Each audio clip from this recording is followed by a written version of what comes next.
Hello दोस्तों, कैसे हैं आप। दोस्तों, शिक्षा बढ़ती जुड़ी कोई भी अपडेट हो मैं आपके पास जरूर लाता हूं। और जैसे कि आप देख रहे हैं कि कल जो सुनवाई हुई है उसका पूरा अपडेट इसमें आया हुआ है, तो हम इसी का विश्लेषण करेंगे। ये न्यूज़पेपर दैनिक भास्कर है, ग्वालियर का एडिशन है, बुधवार दिनांक 14 जुलाई 2021 का है।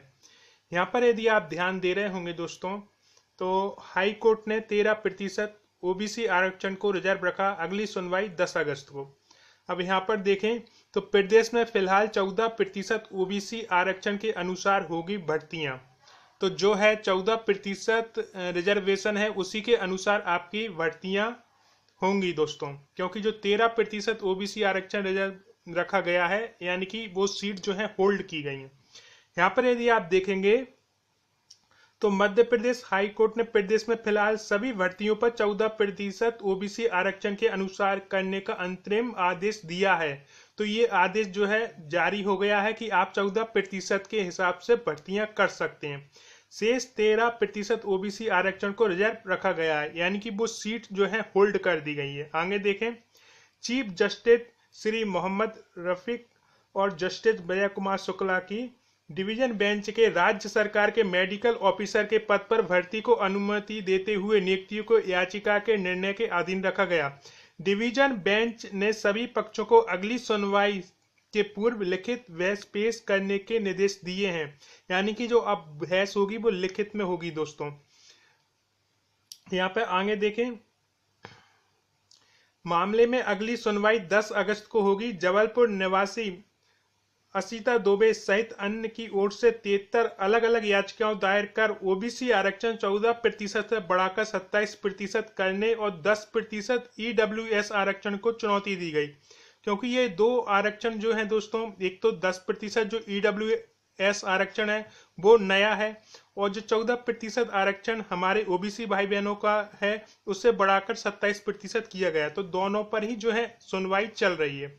अब यहाँ पर देखें दोस्तों, याचिका में कहा गया है कि सुप्रीम कोर्ट ने इंदिरा साहनी मामले में स्पष्ट किया है कि किसी भी स्थिति में एससी, एसटी और ओबीसी आरक्षण 50% से अधिक नहीं होना चाहिए। तो जो सुप्रीम कोर्ट की गाइडलाइंस है वो भी यहाँ पर दर्शाई गई है। आगे हम यदि देखेंगे तो याचिका के अंतिम निर्णय के अधीन रहेंगी नियुक्तियां। यहाँ पर देखें, सुप्रीम कोर्ट का कहना है कि 50% से ज्यादा आरक्षण नहीं होना चाहिए। ओबीसी आरक्षण के विरोध में याचिकाकर्ताओं की ओर से अधिवक्ता आदित्य संघी और ब्रह्मेंद्र पाठक ने तर्क दिया है कि हाल ही में सुप्रीम कोर्ट ने महाराष्ट्र सरकार द्वारा दिए गए मराठा आरक्षण को निरस्त कर दिया है। सुप्रीम कोर्ट ने स्पष्ट किया है कि आरक्षण 50% से अधिक नहीं होना चाहिए। मध्य प्रदेश 27% ओबीसी आरक्षण और 10% ईडब्ल्यूएस आरक्षण लागू होने से आरक्षण बढ़कर 73% हो गया है।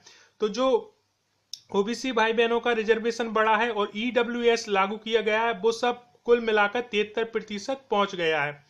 यहाँ पर यदि आप देखेंगे तो परिस्थितियों को देखते हुए ओबीसी को 27% आरक्षण जरूरी है। तो ये तर्क भी रखा गया है कि जो हमारे ओबीसी भाई बहन हैं उन्हें 27% आरक्षण मिलना जरूरी है।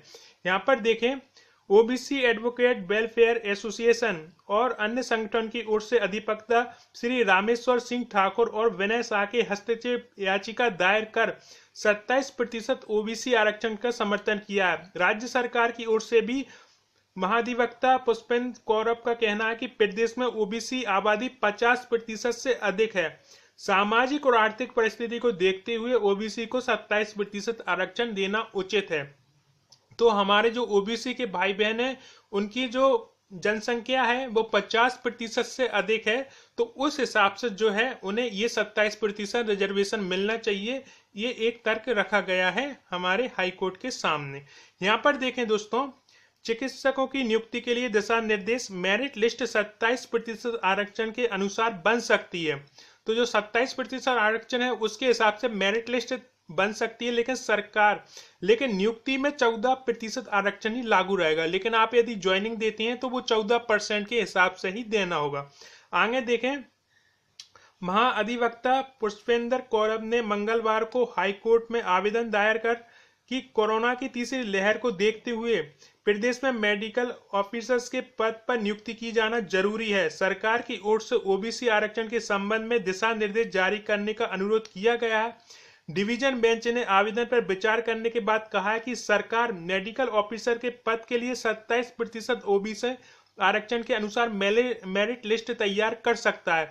तो जो रिजर्वेशन अभी जो लागू होगा वर्तमान में वो 27% ही लागू होगा, लेकिन नियुक्तियों में फिलहाल 14% की ओबीसी आरक्षण लागू होगा, लेकिन नियुक्तियां होंगी वो 14% आरक्षण के हिसाब से ही होंगी।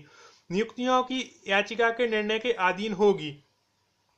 तो जो लास्ट में जो फैसला आएगा दोस्तों, जैसे हाईकोर्ट ने अब जो 13% ओबीसी आरक्षण रिजर्वेशन रखा गया है, यानी कि जो 13% सीटें हैं, और यहाँ मैं शिक्षक भर्ती की भी बात करूंगा और अन्य भर्ती की भी बात करूंगा, वहां पर जो 13% सीटें हैं वो होल्ड कर दी गई हैं। ना तो अभी ओबीसी के पक्ष में फैसला आया है और ना जो सामान्य वर्ग हैं उनके पक्ष में फैसला आया, किसी के पक्ष में नहीं आया। तो वो जो ओबीसी की 13% सीटें हैं वो होल्ड रहेंगी, और उस पर जब फैसला आ जाएगा उसके आधार पर फिर आपकी ज्वाइनिंग की प्रक्रिया आगे बढ़ेगी।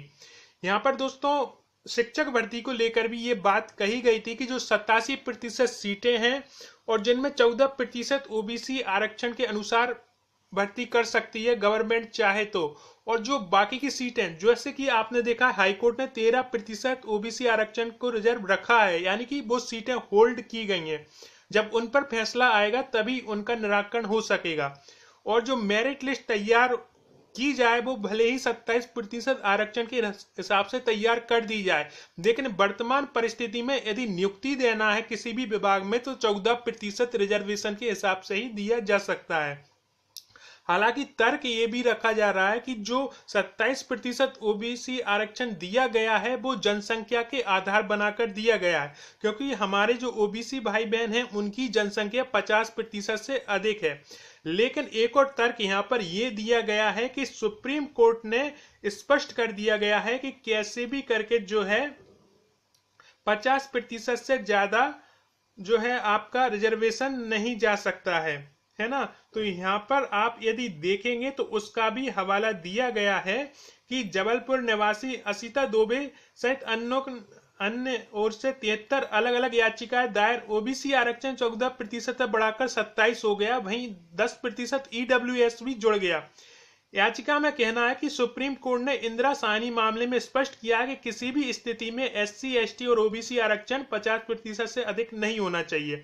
अब यहाँ पर ईडब्ल्यूएस और आपका ओबीसी भाई बहनों का जो रिजर्वेशन बढ़ाया गया वो सब कुल मिलाकर एसटी, एससी वो सब मिलाकर जो है 73% हो रहा है, जिस पर की सुनवाई चल रही है।